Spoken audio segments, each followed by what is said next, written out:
스카이어 스루프 타임즈 2024년 4월 11일자를 진행하겠습니다. 내용이 좋았다고 생각하시면 구독, 좋아요 부탁드리고 1.5 배속을 보시기 바랍니다. 국익파 목로와 함께 보는 2024 국민의 선택이라고 그 개표방송 그 생방송으로 진행하는 내용을 제가 일부 좀 캡처를 했습니다. 일본은 민주당이 이기는 것을 좋아한다. 그래야 미일 협력을 강화해서 한국이 떨어지는 것을 바랄 것이다. 민주당이 이기면은 또 반일 프레임을 가지고 나올 거니까 그럴 것이라고 보는 거죠. 한국이 일본을 역전시킨 산업이 많다. 그래서 반일 정권이 생기기를 바랄 것이다라고 이렇게 이제 견해를 밝히고 있습니다. 국민의힘 패배면 우리라면은 이제 국익을 생각하는 그런 파라고 얘기할 수 그렇게 제가 정의를 내리고자 합니다. 각자 도생할 생각밖에 할 수 없다. 이런 입장을 밝히고 있고요. 총선도 한일전이 아니라 한중전으로 접근했어야 한다. 이런 견해도 밝혔고 큰일 났네. 점점 위험해지는 한국이라고 소감을 얘기하고 있습니다.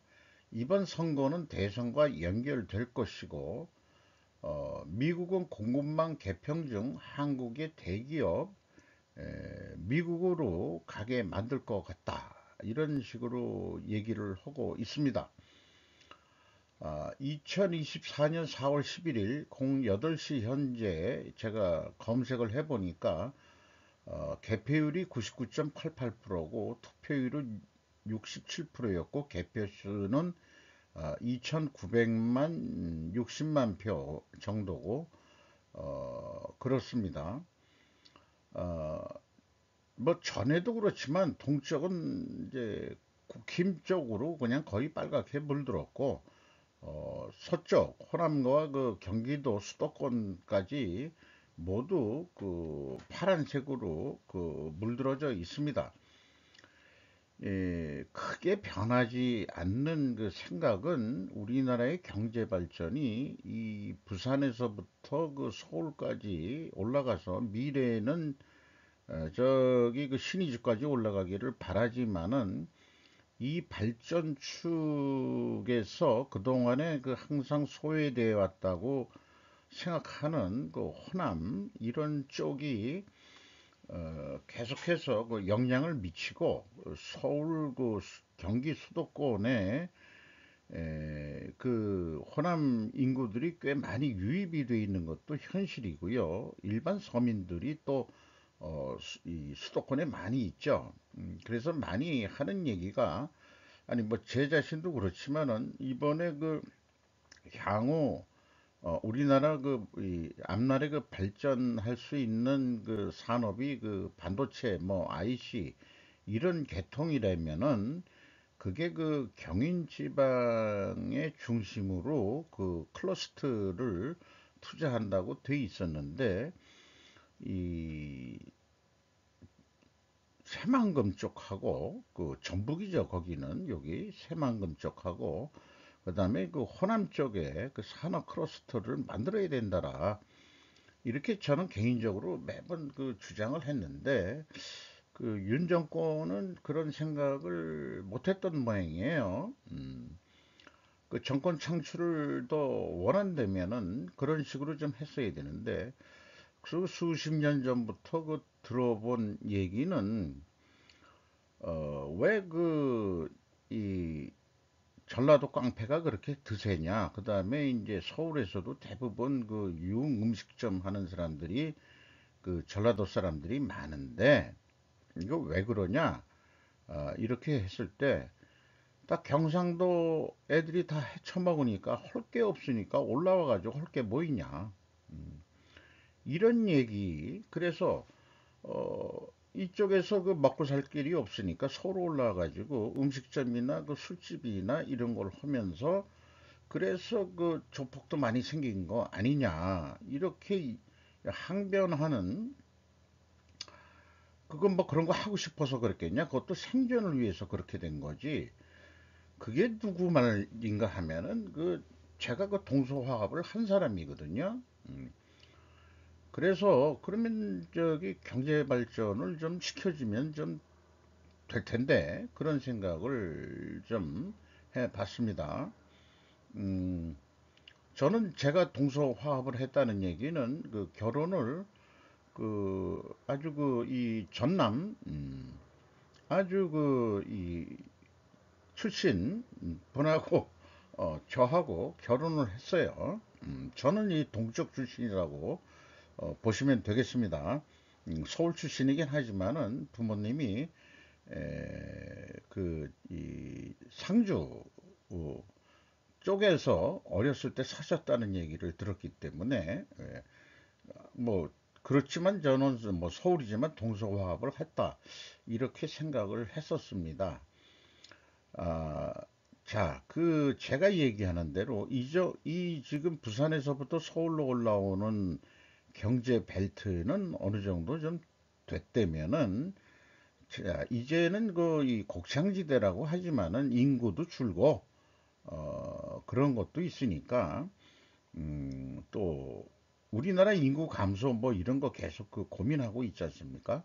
그런 거로 봐서는 이 뭐 도로를 그 호남고속도로를 더 넓히든지 이런 식으로 해서 이쪽의 그 산업 클러스터를 좀 발전시키는 그런 정책을 가지고 나오는 그런 보수 세력들이 좀 있었으면 좋겠어요. 그리고 머리 좋은 사람들이 그 또 거기 그 호남 사람들이 왜 머리가 좋으냐 그런 얘기를 하면은 허구한 옛날에 그 귀향 보내면은 그 전라도 쪽으로 많이 귀향을 갔으니까 거기서 후손들이 또 태어나고 뭐 이런 얘기도 쭉 들어왔었죠. 그래서 우리나라가 이 동서화합이라는 것은 신라 시대 이후로 그 자관 1000년 이상 된 뭔가 원한 관계가 있는 것 같은 그런 한민족이라고 그러면서 영 다른 민족 같아요. 그래서 전에도 그런 얘기했지만 이 정도 상태라면 우리가 전에 그 국내에서 그 무기를 소지할 수 있는 나라였다면은 동서내전이 일어났다. 그런 정도까지 우리가 심각해진 거 아니냐 이런 얘기도 해봤었습니다. 첫 장을 가지고 너무 길게 얘기했습니다만은 대선 참패, 국민의힘 대선 참패를 보고서 이런저런 생각을 좀 많이 하게 되네요. 국민의 뜻이 어디에 있구나 하는 것을 또 새삼 느끼게 되지만은 물론 뭐 100%가 그것지는 않겠지만 말이죠. 요거는 그 일본 쪽 그 이 TBS라는 데서 찍힌 사진인데 지금 그 환호하는 어, 민주당 쪽 그 개표 방송을 보고 있는 사람들의 사진인 것 같습니다. 한국 총선 여당 참패 출구조사 정권 운영 역량 교도통신에서 우리나라 뉴스보다는 일본 애들이 어떻게 보는지 궁금했어요. 2026년도에 지방선거 있다. 요건 지자체 선거죠. 그건 또 어떻게 될지 모르지 않느냐. 뭐 이런 얘기도 있는데, 글쎄, 그때 크게 변하지는 않을 것 같고요. 저는 그 지방자치제를 없애야 된다고 생각하는 사람 중에 하나입니다. 트럼프는 한국 국익에 도움이 되지 않는다. 그는 미국의 이익을 우선시한다. 북한을 한 번 더 쇼 비즈니스로 끌어들일 수도 있다. 뭐 이런 표현을 하는 얘기는 트럼프가 그 부동산 업자니까 뭐 대통령을 하면서라도 뉴스에 전에 본 거 기억을 하면은 그 김일성 휴양지가 있는 원산 이런 쪽에 그 아주 그 이 경치가 좋고 또 동해 쪽에서는 그 앞에 그 이 또 섬도 있어가지고 어 충분히 그 관광지를 크게 개발할 수 있는 데다. 뭐 이렇게 또 트럼프가 그런 말까지 했던 것도 기억이 납니다. 민주당과 트럼프와 이권이 맞는 부분이 있을지도 모른다. 한국 민주당이요. 북한의 사업을 펼치고 싶은 미 자본가들이 많이 있다. 이권 관계는 맞아 떨어질지도 모른다. 이런 이제 생각을 경제 관계로 그 얘기를 하고 있는 거죠.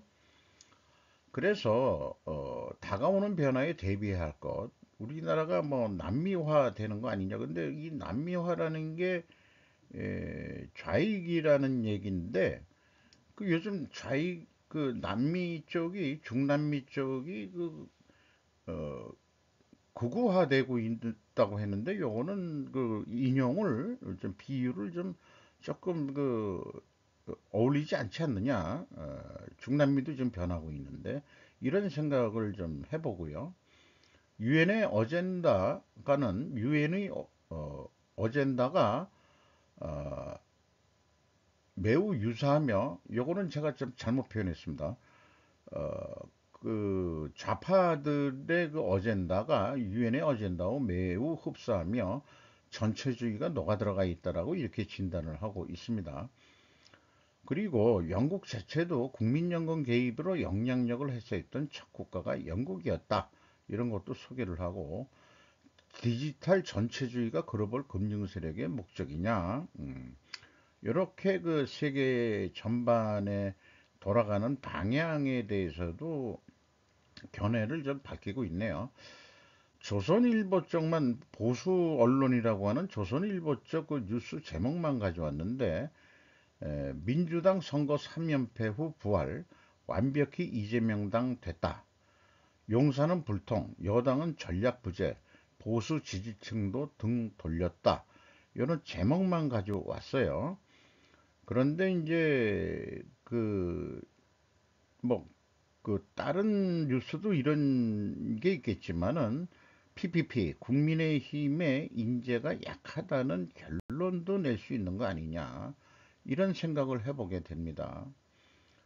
그래서 그 뭐 네이버에서 그 개표 방송이 있어서 그걸 봤는데 아까 그 전국적으로 그랬지만 서울 쪽에 에, 뭐 거의 대부분 그 도봉 쪽에서 그 국민의힘이 한석 얻었지만은 강남, 뭐 동작, 용산, 그 다음에 그 송파 요런 데 빼놓고는 전부 다 그 민주당이 석권을 했어요. 도봉 쪽에 한 대만 빼고 강동도 그 이 저기 그 석권이 됐네요.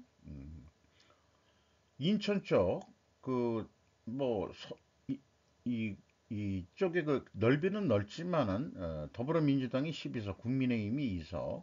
섬에 있는 분들이 인천하고 좀 떨어져서 있는지 몰라도 강화도 주민들께서는 이제 그 국민의힘을 선택한 것 같고 여기 이게 영종도죠. 영종도도 국민의힘을 어, 선택했습니다.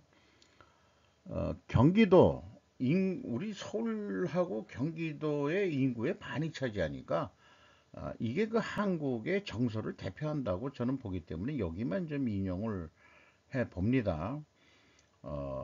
이좀 사람이 덜 사는 그 이런 가평 쪽 이런 때 이런 데만 이제 그 국민의힘이 됐고 인구가 좀 더 평야지방 쪽 이런 데서는 거의 대부분이 에, 민주당이 석권을 했습니다.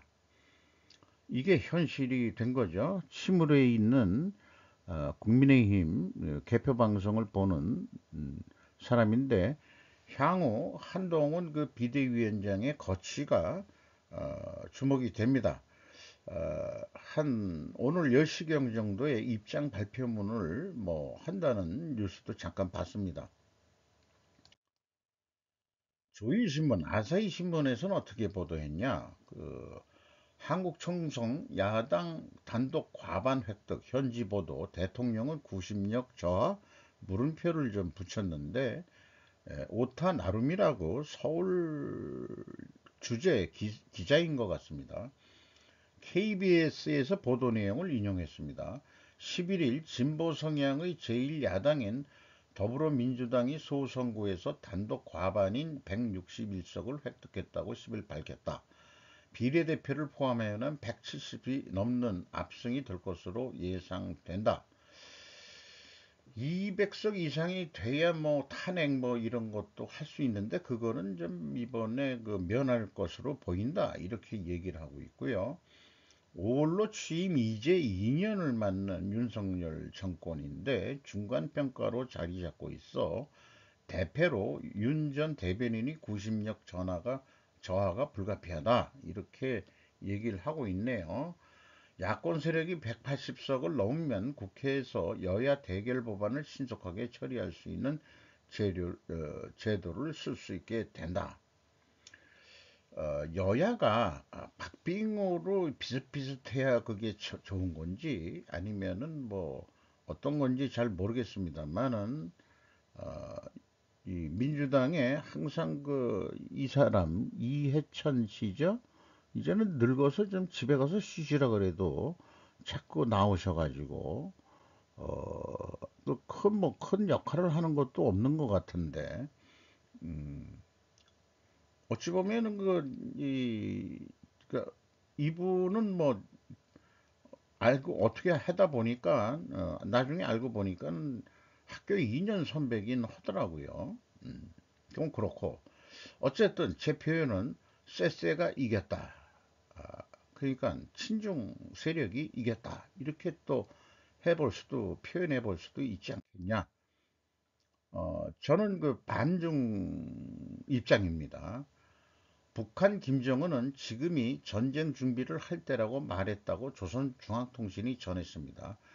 이게 로이터 통신에서 오늘 4월 11일자로 보도를 했어요. 북한의 지도자 김정은은 북한의 주요 군사 대학교를 시찰하면서 북한을 둘러싼 불안정한 지정학적 상황은 지금이 어느 때보다 전쟁에 대비해야 할 때라는 것을 의미한다고 말했다고 조선중앙통신이 목요일 보도했습니다. 오늘 그렇게 보도를 했다는 거예요. 그리고 지난 수요일, 그러니까 어저께죠. 어저께 군사정치대학교에서 2011년 사망한 아버지의 이름을 딴 현지 지도를 했는데 조선중앙통신은 이 나라에서 군사교육의 가장 높은 자리라고 평가. 뭐 군사학교라니까. 그리고 이제 참고적으로 그 고체 신형 초음속 중거리 탄도미사일 발사했다는 것도 소개하고 있고 어쨌든 그 이 전쟁을 해야 될 때라고 준비해야 된다라고 계속 말하고 있다는 거죠. 이게 무슨 어떤 대학교 건물 내에 걸어가고 있는 모습인데 분명히 이게 아마 진달래꽃일 것 같죠? 네, 색깔이 이런 색깔인가요? 네, 뭐 진짜 그 최근에 찍혀진 사진인 것 같습니다. 얘는 누구처럼 가죽 잠바를 그렇게 자꾸 입는 걸 좋아하는지 모르겠어. 연속해서 로이터에서 북한 언론 선거 전날 남한 대통령 저격했다라고 4월 9일자에 그 선거 전날 그 로이터 통신이 보도를 했습니다. 조지 스미스라고. 북한의 국영 언론은 이웃나라인 남한의 윤석열 대통령을 파시스트 독재자이자 현재 윤 장관의 반대파가 지배하고 있는 의회의 구성을 결정한 선거를 하루 앞두고 전쟁터라고 불렀다. 이렇게 얘기했는데 남한 시위에서 앵걸 패드라고 묘사하면서 괴뢰 윤석열을 탄핵하는 대중의 저항이 날로 커지고 있다라고 부추기는 그런 표현을 했습니다. 인형의 나라니까는 이제 윤석열이가 미국 괴뢰의 꼭두각시다 이런 식으로 얘기를 하고 그렇게 이제 그 표현을 하고 있네요. 그런데 윤 대통령 총장이라고 왜 번역하는지 모르겠어. AI가 임기 5년에 영향을 미치지 않을 이번 선거 결과가 한국 외교 정책에 큰 변화를 가져올 가능성은 낮다는 분석입니다. 어쨌든 이 한일 관계 정상화하고 또 어느 정도의 그 반중도 있는 것 같긴 합니다만은 또한 한중일 그 정상회담을 또 추진한다고 그렇게 또 돼 있긴 하죠. 어쨌든 북한의 김정은은 올 연말하고 연초에부터 이제 남한은 제1의 주적이라고 얘기했는데 에, 남한 쪽에서 한국 우리나라 쪽에서 진보 좌파가 이 대권을 다시 잡는다고 하면은 어떻게 될지 그때도 계속해서 그렇게 되는 거냐? 그거는 좀 두고 봐야 될 것 같습니다. 어쨌든 전쟁을 항상 준비하라고 그렇게 얘기를 하겠다니까 이런 얘기를 또 소개를 하고 있습니다. 한국 총선 여당 참배 출구조사 정권 운영 역량 교토통신이 보도를 했어요. 한국 국회 300석, 소선거구 254, 비례대표가 46석, 다투는 4년에 한 번꼴로 총선이 10일 치러졌다. 이날 저녁 투표가 끝난 뒤 KBS는 출구조사 분석을 토대로 제1야당인 더불어민주당과 계열정당들이 개선 전부터 의석을 대폭 늘릴 것이라고 밝혔다. 보수 여당 국민의힘의 참패가 짙어졌다. 요것이 이제 그 어저께 예측 기사였어요. 그런데 여기에 댓글 하나를 보면은 헤이신찌라고 신이찌라고 코리아 레포트 편집장인데 견해라고 해서 여당의 고전은 전해지고 있었지만 한국 방송 3사의 출구 조사에 따르면 아무래도 현 에, 의석 114 확보는 어려울 것 같다. 100석 아래로 떨어질 것이라는 출구 조사도 있었다. 이렇게 얘기하는데 100석은 넘을 것 같아요. 비례까지 하면은. 그런데 이 HMT 뭐뭐뭐라고 하는 그 댓글을 단 사람이 있는데 뭐 핵심적인 얘기를 해준 것 같아요. 그냥 읽어보도록 하겠습니다. 기시다의 양국 간의 문제 보류에서의 한국 측의 양보나 화이트국 재지정 등이 있는 가운데 이 성격 결과가 양국 간에 어떤 영향을 줄 것인지는 벌써 왠지 모르게 보이고 있습니다. 애초에 반일이니 친일이니 하며 서로의 입장을 비난하는 국가와 제대로 어울리는 것은 매우 어려운데 기시다가 된 뒤 일본의 양보는 너무 진전됐다. 이것이 문제를 미룰 수 있는 길이며 양국 간의 관계에는 양국 간의 문제를 철저히 해결하고 반일, 친일 등의 사고 전제의 정치를 일소하지 않는 한 양국의 새로운 관계는 일어나지 않을 거다. 그러니까 이제 과거의 문제를 좀 청산해야 어, 한일 관계가 더 좀 정상화되지 않겠냐 이런 견해인 것 같습니다. 그런 견해죠. 한국이 세계에서 가장 늙은 나라가 되고 중국의 인구는 반수가 된다는 것을 아십니까? 카와이 마사시가 현대 비즈니스에서 보도를 했는데 인구 연표라는 책을 요약해가지고 계속 소개를 하고 있습니다. 외국의 인구 변화도 염두에 둔 경영 전략을 해야 된다. 일본 입장에서 일본도 인구가 줄고 있지만은 인바운드라고 해가지고 관광이나 뭐 이런 것도 결국 외국의 인구수하고 그 관련이 있는 거 아니냐 이렇게 풀어나가고 있고요.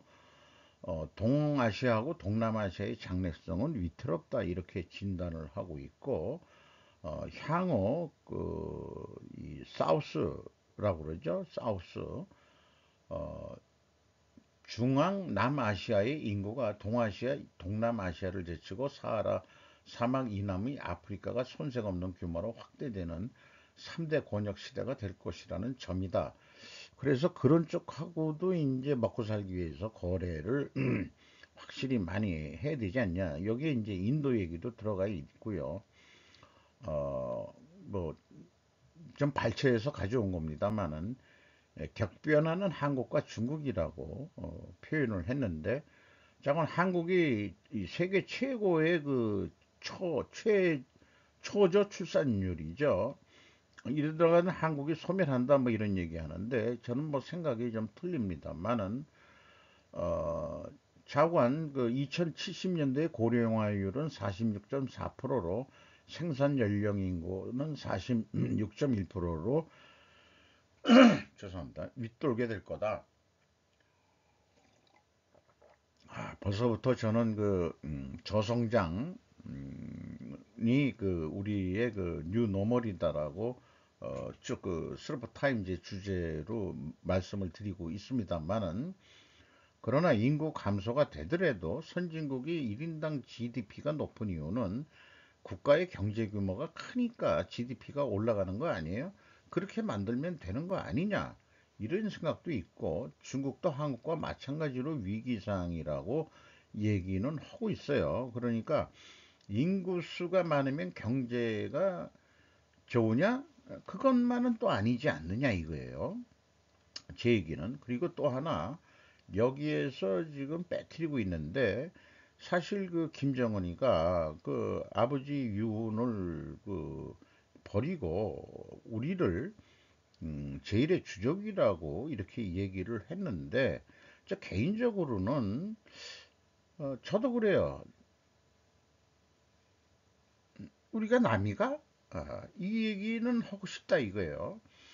그리고 일본 애들이 볼 때도 지금 기시다가 북한하고 대화를 또 해본다는 그런 얘기도 있는데 가만히 또 생각해 보면은 총선 날 또 미국 그 가가지고 그 바이든하고 또 이 또 뭐 강화를 하고 있죠. 상당히 여러 가지 또 MS도 뭐 그 AI 그 데이터 뱅크 센터를 일본에다가 또 크게 투자한다 그러고 얘네들이 한미일 이렇게 해놓고서 지금 이렇게 약간 좀 왕따를 시키나 그런 기분까지 지금 들라고 그래요. 이렇게 그 지금 돌아가는 품새를 보니까.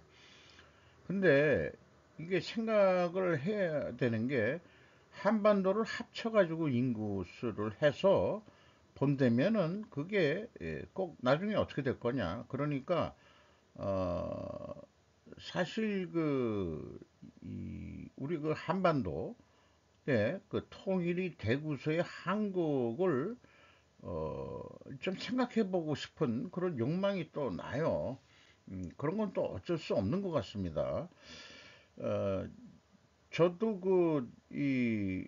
뭐, 족보 얘기를 들어보면은 그 파의 이 시조가 개성 그 황해도 쪽 근처라고 고려 때 분이시니까 거기에 선산이 있다 하는 것도 이제 알고 있기 때문에 저도 어찌 보면은 근데 황해도가 뭐 꼭 니북이다 이렇게 그 중간에 있는 거죠. 거기도 황해도도 그 고려 때 개성이면은 이제 거기가 중국하고 교역도 많이 하는 그런 가까운 위치였고 그래서 거기가 수도였겠죠. 지금 보면은 그 통일이 된다 그러면은 이 서울은 경제 중심 도시로 해놓고 아마 그 통일 한국의 수도는 그 개성 쪽으로 가야 되지 않겠냐 이런 생각을 또 해보게 돼요. 자건 제 개인적인 희망사항입니다.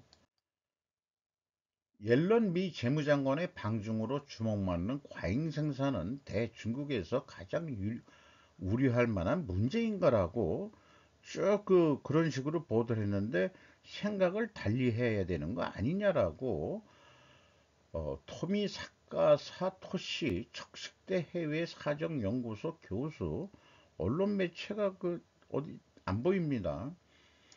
중간 거 다 생략하고 하지만 이번 바이든 정권의 타겟으로 한 EV 전기 자동차가 과거의 과잉 생산과 동질로 취급돼야 하는 문제인지 아닌지에 대해서도 이론도 있다.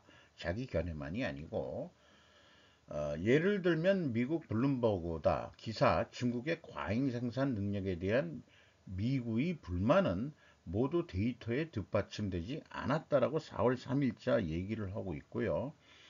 중국의 태양광 패널과 배터리에서는 확실히 과잉 생산을 확인할 수 있지만 EV에 관해서는 그렇지 않다고 의문을 던진다. 이렇게 얘기를 하고 있네요.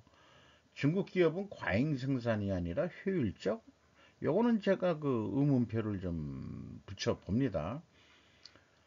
이후의 제일로는 중국의 자동차 수출은 작년 급증해 일본을 제치고 세계 제1위 자동차 수출국이 되었지만 실제로는 보다 고가가 되었다는 것을 들어 이것은 중국의 자동차 수출의 매력의 고저가 가격 인하에 의한 것이 아님을 시사하고 있다라고 결론 짓고 있다.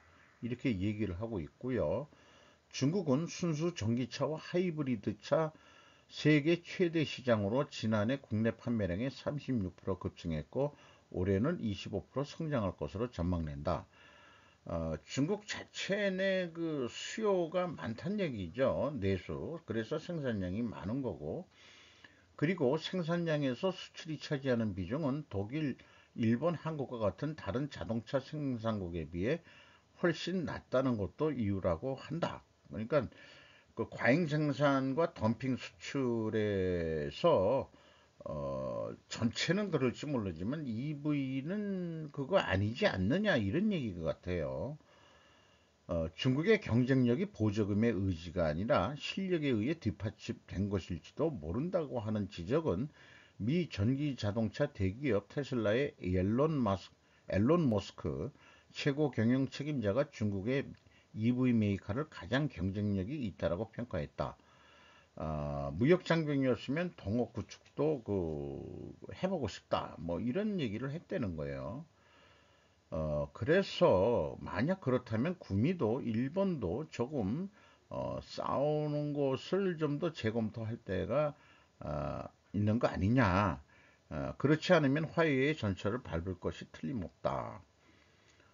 에,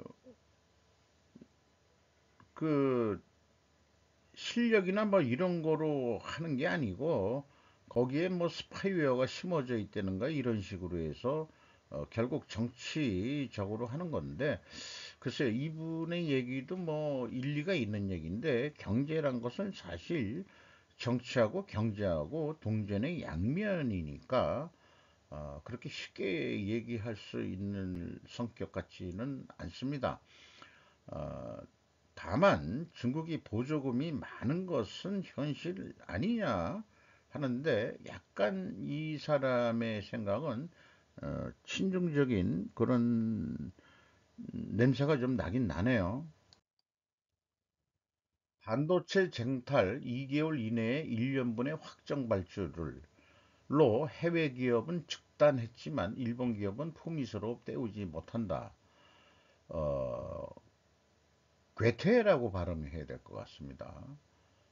2023년 7월 26일 발매의 켄토샤 신서 매수하는 일본은 조달의 스페셜리스트 사가구치 타카노 씨가 목격한 절망적인 물건 부족의 현장과 매수패에 이르는 구조적 원인을 분석했다. 그렇게 얘기를 하는데 반도체 못 팔아 일본 산업 멈춰.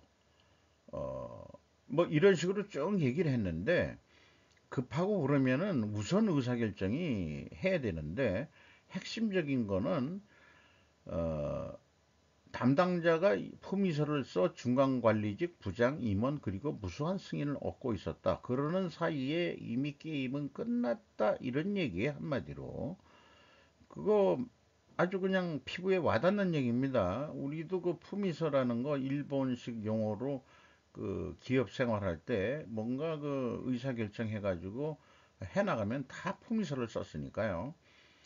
그 타자 이 컴퓨터 나오기 전에는 일일이 수기를 써가지고 난 진짜 그거 얘기하니까 수기를 써가지고 8번 빠꾸를 당한 적이 있는데 결국 나중에 패스된 거는 처음에 초안한 거하고 마찬가지인데 그게 그 똥개 훈련 시키는 것도 있는 것 같아요.